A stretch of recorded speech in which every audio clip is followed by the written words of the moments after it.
Monsieur le Président, Mesdames et Messieurs les chefs d'État et de gouvernement, Monsieur le Secrétaire général de l'ONU, Mesdames et Messieurs les chefs de délégation, je voudrais, Monsieur le Président, vous féliciter pour votre accession à la présidence de la présente session de l'Assemblée générale de l'ONU. Votre grande expérience vous permettra, j'en suis sûr, de conduire avec plein succès nos délibérations. Soyez assurés de l'entière coopération de ma délégation. À l'ambassadeur Peter Thompson, votre prédécesseur et maître d'œuvre de l'agenda 2030 du développement durable, je tiens à présenter mes félicitations pour son bilan digne d'éloge. Enfin, je voudrais renouveler mes chaleureuses félicitations à M. Antonio Guterres pour son élection unanime au poste de secrétaire général de notre organisation. Vous pouvez, Monsieur le secrétaire général, compter sur l'appui constant du Cameroun dans l'exercice de vos hautes et délicates fonctions. Mesdames, Messieurs, la présente session se tient dans un contexte international où de nombreux foyers de tension persistent dans le monde, où le terrorisme continue de faire des milliers de victimes, où l'activité humaine provoque des perturbations climatiques, où la pauvreté est loin de reculer. Mais c'est aussi une période où des efforts louables sont consacrés à la mise en œuvre du programme de développement durable qui vise à l'épanouissement de l'être humain afin que nul ne soit laissé pour compte. C'est dire toute la pertinence du thème soumis à notre réflexion, à savoir, je cite, « Priorité à l'être humain, paix et vie décente pour tous sur une planète préservée ». Nos débats et surtout nos conclusions constitueront un test de notre fidélité à l'idéal des peuples des Nations Unies. Ceux-ci, nous dit le préambule de la Charte, se sont déclarés résolus à préserver les générations futures du fléau de la guerre, à favoriser le progrès social et à instaurer de meilleures conditions de vie pour tous les peuples. Monsieur le Président, pour le Cameroun, comme pour la plupart de nos États, la paix est une condition sine qua non de la survie de l'humanité et de tout développement durable. Cette paix demeure dangereusement menacée, notamment par le terrorisme, les conflits, la pauvreté et les dérèglements climatiques. Aujourd'hui, nous sommes tous, je dirais, mendiants de la paix. Et ces menaces persistantes nous interpellent tous au plus haut niveau. Monsieur le Président, aucun continent, aucun pays n'est épargné aujourd'hui par le fléau du terrorisme, dont le martyrologe rythme, hélas, le quotidien de nos vies. Quelques exemples. Août 2017, attentat de Barcelone et de Ouagadougou. Et juillet 2016, attentat de Bagdad, 292 morts. Octobre 2015, crash d'un Airbus russe dans le Sinaï, 224 morts. Mars 2015, attaque des mosquées de Sanaa, 142 morts. Novembre 2015, attentat de Paris et Saint-Denis, 130 morts. Maïdougouri, Kolfata, Photocol, que de morts sans nom, sans visage. Le nombre des victimes de la secte terroriste Boko Haram dans le bassin du lac Tchad est estimé à 2000. Le Cameroun et les pays voisins font face à cette secte qui, chaque jour, renouvelle ses méthodes et ses tactiques. Nous apprécions le soutien de nos partenaires dans le combat contre cette barbarie. La lutte contre Boko Haram, cette secte djihadiste, appelle à une mobilisation générale accrue si nous voulons réellement en finir avec ce danger. Il est mortel pour nos peuples, pour nos populations, pour notre indépendance et notre démocratie. Il est mortel pour la paix. Nous attendons beaucoup à cet égard de la venue dans la région du lac Tchad de la mission de haut niveau prescrite par le Conseil de sécurité au secrétaire général de l'ONU par sa résolution 2349. Monsieur le Président, nous déplorons que les conflits perdurent en Afrique, en Asie, en Amérique latine et au Moyen-Orient. Ils engendrent douleur et souffrance. Que de morts, que de réfugiés et personnes déplacées, que d'enfants errant sans toit et à l'avenir incertain, voire brisé. Le Cameroun, qui a accueilli et accueille sur son sol des milliers de réfugiés centrafricains et nigérians, voit combien ils se sentent blessés, martyrisés et menacés dans leur existence. Alors, mobilisons-nous, redonnons dans nos politiques, dans notre comportement et dans nos actions priorité à l'être humain.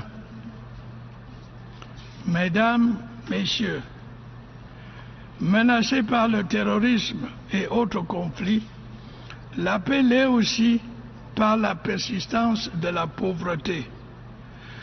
Le Conseil de sécurité l'a fort opportunément rappelé, la pauvreté est une menace grave. Comment dès lors comprendre que nous ayons peine à lui livrer un combat conséquent? Les nombreuses déclarations et résolutions, les différentes décennies des Nations Unies pour le développement, ainsi que les plans d'action et autres agendas adoptés par l'ONU ne sortent pas tous leurs effets. Le résultat est là. La pauvreté persiste. L'écart entre pays riches et pauvres ne cesse de se creuser. Cette situation est aggravée par la baisse des prix des matières premières. Mobilisons-nous, Monsieur le Président, dans un formidable élan de solidarité pour faire reculer la pauvreté. Accordons nos actes à nos paroles. Ce faisant, nous offrirons à nos populations des conditions d'une vie décente. Priorité à l'être humain. Monsieur le Président, nous devons, pour les générations actuelles et futures, préserver notre planète. Nous saluons à cet égard l'accord de Paris sur le climat que le Cameroun, je le rappelle, aura été parmi les premiers pays à signer et à ratifier. Nous pouvons nous féliciter des mesures actuellement prises pour sa mise en œuvre effective. C'est l'occasion pour nous de réitérer avec force le souhait légitime et unanime des pays en développement. Ces pays qui polluent peu, comme nous le savons tous, méritent de bénéficier de la part des pays riches qui polluent beaucoup de moyens multiformes pour promouvoir efficacement à leur niveau les objectifs de l'accord de Paris. Pour l'Afrique, deux urgences nous interpellent. D'abord, la dégradation continue des forêts en Afrique centrale. Sauvons le bassin du Congo, le deuxième poumon de la planète. Et ensuite, la désertification qui affecte le lac Tchad, en voie de disparition. Cet immense plan d'eau, indispensable à la vie des populations et à la biodiversité, a déjà perdu 90% de sa surface initiale. Sauvons le lac Tchad. En agissant de la sorte, nous contribuons à la préservation de la planète pour le grand bien de l'être humain. Monsieur le Président, la quête de la paix nous concerne tous. Tous les pays doivent œuvrer pour son avènement. Alors, n'est-il pas temps que la voix des pays pauvres, singulièrement de l'Afrique, porte plus loin? N'est-il pas temps et grand temps que le message de l'Afrique au monde soit mieux pris en compte? N'est-il pas grand temps qu'une nouvelle architecture de notre organisation permette justement à l'Afrique de mieux se faire entendre au sein d'une Assemblée générale revitalisée, d'un Conseil de sécurité qui nous ouvre davantage et plus équitablement ses portes? Un monde plus solidaire est la condition sine qua non de la paix sur Terre. Monsieur le Président, il me faut conclure. Notre bien le plus précieux, c'est la paix. Sans elle, nous ne pouvons rien entreprendre de durable, d'efficace, au bénéfice de nos jeunes, de nos peuples. Le thème en débat vient opportunément nous rappeler l'engagement des pères fondateurs de l'ONU, à savoir préserver les générations futures des affres de la guerre, assurer à tous, grâce à la coopération, une existence décente à l'abri du besoin. Le présent débat nous invite à renouveler notre foi agissante aux idéaux et objectifs de l'ONU. Puissions-nous ensemble prendre à bras le corps la grande question de la paix et du développement dans le monde. Le Cameroun, comme il l'a fait ici le 10 septembre 2000, appelle à nouveau le monde à s'unir dans une grande coalition en faveur de l'être humain replacé au centre de nos politiques. Garantissons-lui la paix et une vie décente dans une planète préservée. Je vous remercie, Monsieur le Président.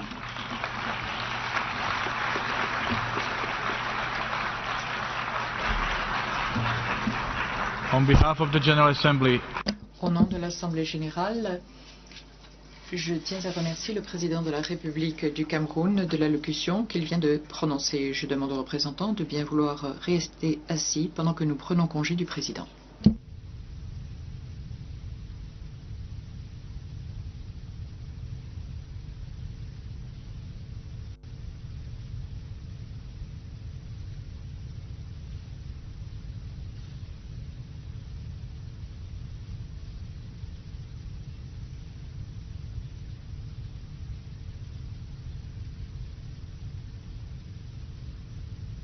Persiste dans le monde, où le terrorisme continue de faire des milliers de victimes, où l'activité humaine provoque des perturbations climatiques, où la pauvreté est loin de reculer. Mais c'est aussi une période où des efforts louables sont consacrés à la mise en œuvre du programme de développement durable qui vise à l'épanouissement de l'être humain afin que nul ne soit laissé pour compte. C'est dire toute la pertinence du thème soumis à notre réflexion, à savoir, je cite, « Priorité à l'être humain, paix et vie décente pour tous sur une planète préservée ». Nos débats et surtout nos conclusions constitueront un test de notre fidélité à l'idéal des peuples des Nations Unies. Ceux-ci, nous dit le préambule de la Charte, se sont déclarés résolus à préserver les générations futures du fléau de la guerre, à favoriser le progrès social et à instaurer de meilleures conditions de vie pour tous les peuples.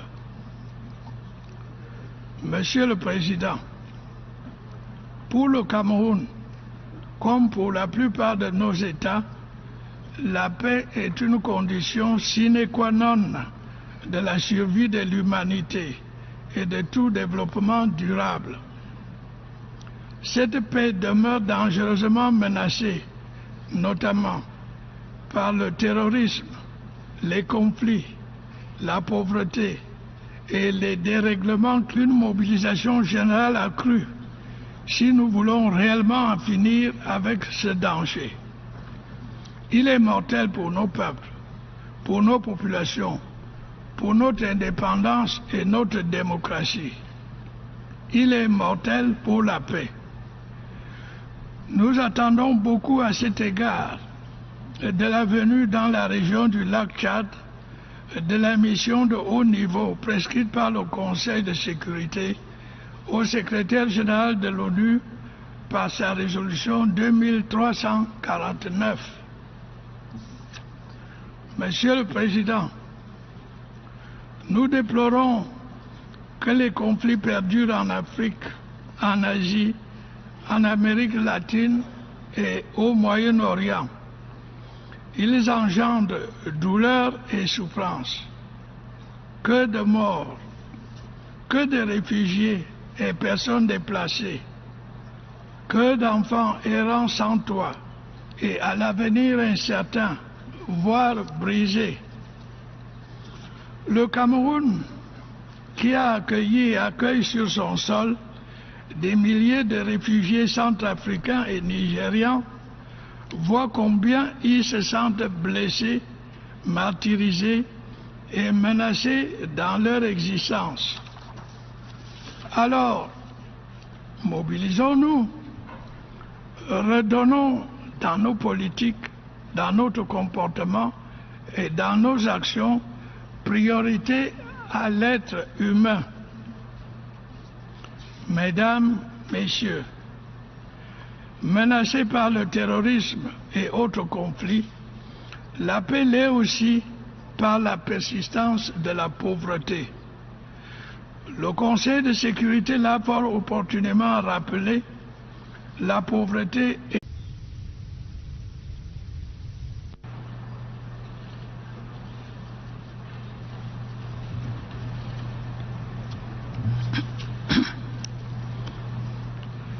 Monsieur le Président, Mesdames et Messieurs les chefs d'État et de gouvernement, Monsieur le Secrétaire général de l'ONU, Mesdames et Messieurs les chefs de délégation, je voudrais, Monsieur le Président, vous féliciter pour votre accession à la présidence de la présente session de l'Assemblée générale de l'ONU. Votre grande expérience vous permettra, j'en suis sûr, de conduire avec plein succès nos délibérations. Soyez assurés de l'entière coopération de ma délégation. À l'ambassadeur Peter Thompson, votre prédécesseur et maître d'œuvre de l'agenda 2030 du développement durable, je tiens à présenter mes félicitations pour son bilan digne d'éloge. Enfin, je voudrais renouveler mes chaleureuses félicitations à M. Antonio Guterres pour son élection unanime au poste de secrétaire général de notre organisation. Vous pouvez, Monsieur le secrétaire général, compter sur l'appui constant du Cameroun dans l'exercice de vos hautes et délicates fonctions. Mesdames, Messieurs, la présente session se tient dans un contexte international où de nombreux foyers de tensions climatiques. Aujourd'hui, nous sommes tous, je dirais, mendiants de la paix. Et ces menaces persistantes nous interpellent tous au plus haut niveau. Monsieur le Président, aucun continent, aucun pays n'est épargné aujourd'hui par le fléau du terrorisme, dont le martyrologe rythme, hélas, le quotidien de nos vies. Quelques exemples. Août 2017, attentat de Barcelone et de Ouagadougou. Et juillet 2016, attentat de Bagdad, 292 morts. Octobre 2015, crash d'un Airbus russe dans le Sinaï, 224 morts. Mars 2015, attaque des mosquées de Sanaa, 142 morts. Novembre 2015, attentat de Paris et Saint-Denis, 130 morts. Maïdougouri, Kolfata, Fotokol, que de morts sans nom, sans visage. Le nombre des victimes de la secte terroriste Boko Haram dans le bassin du lac Tchad est estimé à 2000. Le Cameroun et les pays voisins font face à cette secte qui, chaque jour, renouvelle ses méthodes et ses tactiques. Nous apprécions le soutien de nos partenaires dans le combat contre cette barbarie. La lutte contre Boko Haram, cette secte djihadiste, est une menace grave. Comment dès lors comprendre que nous ayons peine à lui livrer un combat conséquent? Les nombreuses déclarations et résolutions, les différentes décennies des Nations Unies pour le développement, ainsi que les plans d'action et autres agendas adoptés par l'ONU ne sortent pas tous leurs effets. Le résultat est là. La pauvreté persiste. L'écart entre pays riches et pauvres ne cesse de se creuser. Cette situation est aggravée par la baisse des prix des matières premières. Mobilisons-nous, Monsieur le Président, dans un formidable élan de solidarité pour faire reculer la pauvreté. Accordons nos actes à nos paroles. Ce faisant, nous offrirons à nos populations des conditions d'une vie décente. Priorité à l'être humain. Monsieur le Président, nous devons, pour les générations actuelles et futures, préserver notre planète.